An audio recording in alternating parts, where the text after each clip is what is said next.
Hello friends, welcome to my YouTube channel. Friends, we are continuing solving previously asked questions which are asked from determinants. Okay, तो ये सारणिक से related जो भी आपके important questions हैं ये प्रीवियसली कई कम्पिटिटिव एग्जाम में पूछे गए क्वेश्चंस हैं, तो उनको मैं सॉल्व कर रहा हूँ। उसी कंटिन्यू सीरीज में आज क्वेश्चन हम सॉल्व करेंगे। सिद्ध करो कि सदिशों 3i प्लस 2j प्लस के कॉमा माइनस आई प्लस 3j माइनस 3k तथा 2i plus 5j minus 2k से बना त्रिभुज समकोण होगा। ठीक है, तो सारणिक से रिलेटेड क्वेश्चंस कंप्लीट हो चुके हैं। उसके बाद आपका जो वेक्टर से related vector addition, vector subtraction, vector multiplication के रिगार्डिंग जो भी यूनिट है उससे जो इम्पोर्टेंट क्वेश्चंस हैं वो मैं सॉल्व कर रहा हूँ। ठीक है, ये सभी क्वेश्चंस आपके प्रीवियसली या तो यूपी बीटी में पूछे गए हैं या फिर आपका एसएससी आरआरबी एनटीपीसी का एग्ज़ाम है या फिर एसएससी के एग्ज़ाम्स में क्वेश्चन पूछे जाते हैं। एप्टीट्यूड मैथमेटिकल रीजनिंग से क्वेश्चंस आते हैं या फिर एप्टीट्यूड से रिलेटेड क्वेश्चन आते हैं, मैथमेटिक्स एप्टीट्यूड। तो उससे आपके वेक्टर से रिलेटेड, मैट्रिक्स से रिलेटेड या फिर सीरीज से रिलेटेड जो भी क्वेश्चंस आते हैं उनको मैं सॉल्व कर रहा हूँ। आप लोग अच्छे से इनको वॉच कीजिए और जितने भी क्वेश्चंस मिले आप उनको प्रैक्टिस कर लेना। देखना आपका कॉन्फिडेंस है बूस्ट होगा और आप अच्छे से इसको कर पाओगे। ओके, तो क्वेश्चन इसका सोल्यूशन देखते हैं। माना त्रिभुज ए बी सी से ए बी इक्वल टू आपका 3i प्लस 2j प्लस के हो जाएगा। ठीक है, और तथा बी सी हमने मान लिया i plus 3j minus 3k तथा ए सी जो एज है वो मान लिया मैंने 2i plus 5j minus 2k। ठीक है, तो अब हम जानते हैं मापांक निकालना। तो मापांक ऑफ ए बी आपका बड़ा इस प्रकार से निकालते हैं। Mod of vector A B equal to under root 3 का स्क्वायर प्लस 2 का स्क्वायर प्लस 1 का स्क्वायर अंडर रूट में है। तो देखिए 3 का स्क्वायर 9 होता है, 2 का स्क्वायर 4 और 1 का स्क्वायर 1। तो अंडर रूट 9 प्लस 4 प्लस 1 ये आपका अंडर रूट 14 आ गया। ठीक है, इसके बाद अब इसी तरीके से मापांक का बी सी निकालेंगे। तो बी सी का मॉड हम निकालेंगे। तो इसमें बी सी में देखिए, बी सी में आई का जो कॉफिशेंट 1 है तो 1 का स्क्वायर, ठीक है, माइनस 1 है। बी सी में 1 है एक्चुअली, तो यहाँ माइनस 1 की कोई फ़र्क नहीं पड़ रहा था। ठीक है, यहाँ पे प्लस है तो 1 का स्क्वायर और जे आपका देखिए 3 है तो 3 का स्क्वायर और यहाँ पे आपका के का देखिए, के में आपका -3 है तो -3 का स्क्वायर। तो फाइनली आपका 1 प्लस 3 का स्क्वायर 9 और -3 का स्क्वायर 9 हो जाएगा। तो 9 प्लस 9 प्लस 1 बराबर आपका हो जाएगा 19। तो अंडर रूट 19 ये आपका आ गया बीसी का मापांक। इसी तरीके से एसी का मापांक, तो एसी का मापांक देखिए, एसी में आपका दे रखा है 2i plus 5j minus 2k। तो आई का कॉफिशेंट 2 है तो इसलिए 2 का स्क्वायर और जे का 5 है तो 5 का स्क्वायर, के का -2 है तो -2 का स्क्वायर। तो देखिए 2 का स्क्वायर 4, 5 का स्क्वायर 25, -2 का स्क्वायर 4। तो 4 प्लस 25 प्लस 4 ये आपका होता है 33। तो अंडर रूट 33 आ गया। अब समकोण त्रिभुज के लिए कंडीशन हम जानते हैं कि A B square plus B C square बराबर ए सी स्क्वायर होता है। तो देखते हैं कि ये बराबर क्या है। तो देखिए ए बी की वैल्यू अंडर रूट 14 है तो अंडर रूट 14 का स्क्वायर प्लस बी सी की अंडर रूट 19 है तो अंडर रूट 19 का स्क्वायर और ए सी आपका आया है अंडर रूट 33 तो अंडर रूट 33 का स्क्वायर। तो देखिए आप, ये 14 हो गया 14, ये हो गया 19, तो 14 और 19 आपका होता है 33। तो 33 आ गया, अंडर रूट हट जाएगा स्क्वायर के केस में और यहाँ पे अंडर रूट 33 का स्क्वायर यानी 33 आ जाएगा। तो देखिए 33 बराबर हो गया, इसलिए ये सब त्रिभुज ए बी सी समकोण त्रिभुज है। ठीक है, हेंस प्रूव्ड। इसलिए हमने ये देखिए वेक्टर के थ्रू प्रूफ कर दिया कि ये जो दे रखी थी आपकी वेक्टर्स ये त्रिभुज की भुजाएं हैं। ओके, तो इस तरह के काफ़ी इजी क्वेश्चंस हैं। हम कंटिन्यू जो पॉलीटेक्निक की मैथमेटिक्स है वो आपके एनुअल एग्जाम में क्वेश्चन पूछे जाते हैं और जो पॉलीटेक्निक का एंट्रेंस एग्जाम होता है उससे रिलेटेड भी काफ़ी इंपॉर्टेंट क्वेश्चन है। तो वेक्टर आपका देखा होगा कि काफ़ी जितने भी कम्पिटिटिव एग्जाम्स हैं वो सभी में मैथ से क्वेश्चन आते हैं। ये चाहे वो आपका एसएससी सीजीएल हो या फिर 10+2 या फिर मल्टीटास्किंग या फिर आपका आईबीपीएस का एग्ज़ाम या फिर केवीएस पीजीटी टीजीटी, इस प्रकार के एग्ज़ाम्स में भी आपके मैथमेटिक्स से क्वेश्चन आते हैं। तो इस प्रकार के क्वेश्चंस की आप जितनी प्रैक्टिस करोगे उतना आपका कॉन्फिडेंस बूस्टअप होगा और आप अच्छे से कर पाओगे। ओके, इसी में नेक्स्ट आपका क्वेश्चन देखिए, ये यूपी बीटी में पूछा गया है 1990 में। क्वेश्चन आपका है सिद्ध करो कि सदिश A equal to 2i minus J plus के और बी आपका दे रखा है वेक्टर बी बराबर i minus 3j minus 5k तथा वेक्टर सी की वैल्यू दे रखी है 3i minus 4j minus 4k। एक त्रिभुज की भुजाएं हैं, ये प्रूफ करने को बोल रहा है। ठीक है, तो हमने मान लिया let A B equal to 2i minus J plus के और बी सी बराबर i minus 3j minus 5k और ए सी हमने मान लिया 3i minus 4j minus 4k। ठीक है, तो देखिए ए बी का मॉड उसी तरीके से निकालेंगे, हमने प्रीवियसली वीडियो में बता चुका हूँ। तो ये आई का कोफिशिएंट 2 है तो 2 का स्क्वायर, जे का -1 है तो -1 का स्क्वायर, के का 1 है तो 1 का स्क्वायर। तो देखिए 2 का स्क्वायर 4, -1 का स्क्वायर 1 और 1 का स्क्वायर 1, तो आपका आ जाएगा √6। तो मॉड ए बी आपका √6 आ गया। इसी तरीके से मॉड बी सी निकालेंगे तो ये 1 स्क्वायर प्लस -3 का स्क्वायर -5 का स्क्वायर, ये आपका आएगा √35। अब इसी तरीके से ए सी का निकालेंगे, तो ए सी का निकालेंगे तो 3 का स्क्वायर प्लस -4 का स्क्वायर प्लस -4 का स्क्वायर, ये आपका आ जाएगा 41। तो अब समकोण त्रिभुज की कंडीशन से चेक करेंगे, ए सी स्क्वायर बराबर A B square plus B C square होना चाहिए। तो देखिए √41 का स्क्वायर बराबर √16 का स्क्वायर प्लस √35 का स्क्वायर। तो देखिए यहाँ 41 यहाँ पे हो जाएगा और ये आपका 6 प्लस 35, तो आपका क्या आ जाएगा 41 बराबर 41। इसलिए hence triangle A B C is rectangle, that's why we proved it, triangle A B C is rectangle. हमने प्रूफ कर दिया कि जो त्रिभुज ए बी सी है वो समकोण त्रिभुज है। ठीक, इस तरीके से काफ़ी इंपॉर्टेंट क्वेश्चन आपका पूछा जाता है, इसको अच्छे से वॉच कीजिए और जितने भी क्वेश्चन इस प्रकार के मिले आप उनको सॉल्व कर लेना, देखना आपका कॉन्फिडेंस अच्छा हो जाएगा और आप एग्जाम में इसको कम समय में कर पाओगे। ठीक है, फिर आप इसको कभी भी एग्जाम में आएगा तो अच्छे से कर पाओगे।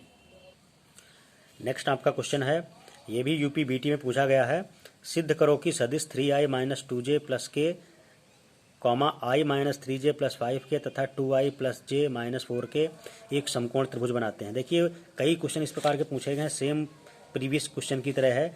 हमने let A B equal to 3i minus 2j plus k, B C equal to i minus 3j plus 5k and A C equal to 2i plus j minus 4k suppose कर लिया। अब हम मॉड ऑफ ए बी निकालेंगे। ठीक है, तो mod of A B बराबर क्या हो जाएगा, देखिए ए बी में क्या है, i का कोफिशिएंट 3 है तो 3 का स्क्वायर, जे का क्या -2 तो -2 का स्क्वायर, के का 1 है तो 1 का स्क्वायर।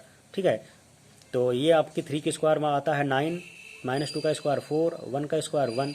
तो देखिए √9 प्लस 4 प्लस 1 आपका क्या आ जाएगा 14। तो मॉड ऑफ ए बी बराबर आ गया √14। इसी तरीके से mod of vector B C निकालेंगे तो इसकी वैल्यू आपकी 1 स्क्वायर प्लस 3 स्क्वायर प्लस 5 का स्क्वायर अंडर में आएगा। तो ये फाइनली आपकी बी सी का मॉड आएगा 35। सिमिलरली ए सी का निकालिए, तो ए सी का निकालेंगे तो देखिए ए सी में आपके दे क्या रखी हैं, ए सी में आपको दे रखी थी 2i plus j minus 4k। तो i का कोफिशिएंट 2 है, j का 1, k का -4। तो देखिए ये वैल्यू मैंने पुट कर दिया, तो ए सी में आपका आ गया यहाँ पे अंडरवुड है सॉरी, ये आपका आएगा 4 प्लस 1 प्लस 16, तो ये आपकी √21 आ गया ए सी का। ठीक, तो हम जानते हैं कि बी सी स्क्वायर बराबर ए सी स्क्वायर, यहाँ पे विकर्ण जो है वो बी सी है, तो बी सी स्क्वायर बराबर A C square plus A B square. तो यहाँ पे देखिए 35 का स्क्वायर, √35 का स्क्वायर प्लस √14 का स्क्वायर प्लस √21 का स्क्वायर। तो आप इनको देखिए अंडर हट जाएगा स्क्वायर के केस में, 35 बराबर 14 प्लस 21, 14 प्लस 21 कितना होता है 35। इसलिए देखिए 35 बराबर 35, तो इससे क्या प्रूफ हो गया, hence triangle is rectangle. Hence triangle आपका जो एबीसी हमने माना था वो एक रेक्टेंगल होगा, हमने प्रूफ कर दिया। ठीक है, हेंस प्रूव्ड। ओके, बहुत ही इजी क्वेश्चन है, बस आप इनकी जितनी ज़्यादा प्रैक्टिस कर लोगे उतना आप अच्छे से कॉन्फिडेंस होगा और इसको बहुत ही कम समय में कर पाओगे। ठीक है, और आप अपने फ्रेंड्स को ये वीडियो जरूर शेयर कर देना, क्योंकि बहुत से स्टूडेंट्स ऐसे होते हैं जिनके पास कंटेंट नहीं हो पाता अवेलेबल है, या फिर वो इतने महंगे कोचिंग सेंटर में नहीं जा सकते, तो वो भी अपना सिलेबस अच्छे से पूरा कर लें। और वो इस मैथ में जितने चैप्टर हैं आपका, चाहे वो सीरीज हो या फिर मैट्रिक्स हो या फिर आपका वेक्टर हो, इस प्रकार के सभी जब उनकी यूनिट तैयार हो जाएंगी, जब इसके रिगार्डिंग अंडरस्टैंडिंग क्लियर हो जाएगी, तो वो जब भी कभी कॉम्पिटिटिव एग्जाम में कोई क्वेश्चन इससे आएगा तो वो अच्छे से कर पाएंगे और अपने ड्रीम्स को फुलफिल कर पाएंगे। ओके,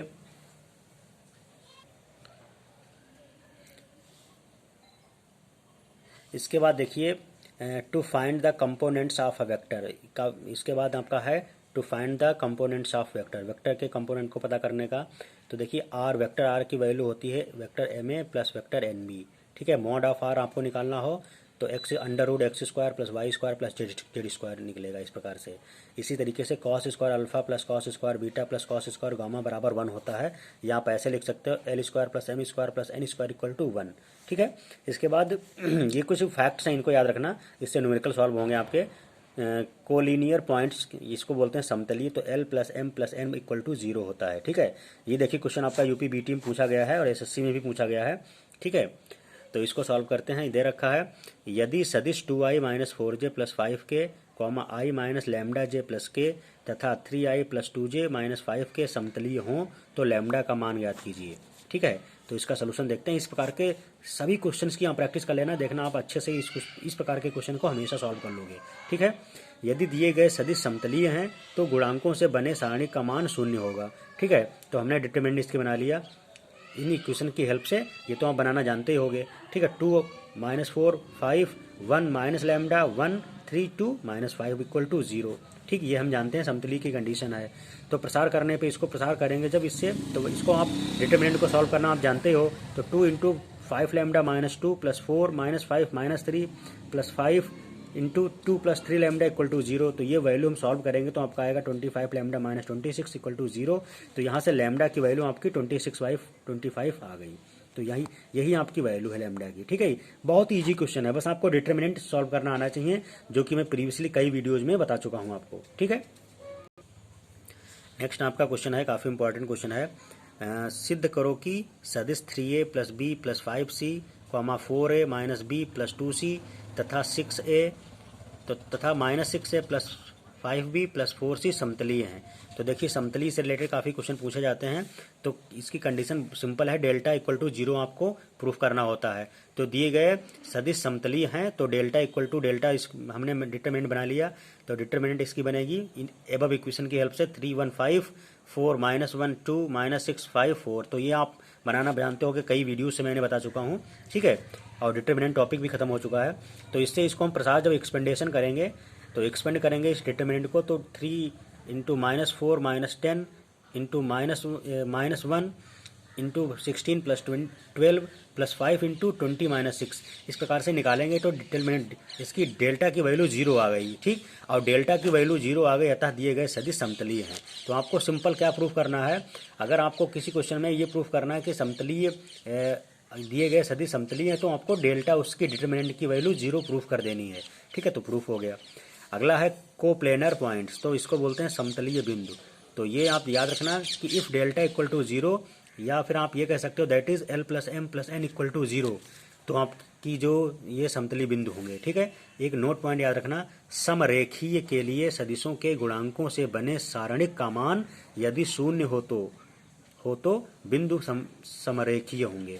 ठीक है, तो डिटरमिनेंट की अगर वैल्यू 0 है तो जो उसके बिंदु हैं वो समरेखीय होंगे। तो एक एग्जांपल देख सकते हो, डेल्टा इक्वल टू -2 3 5 1 2 3 7 0 -1 है।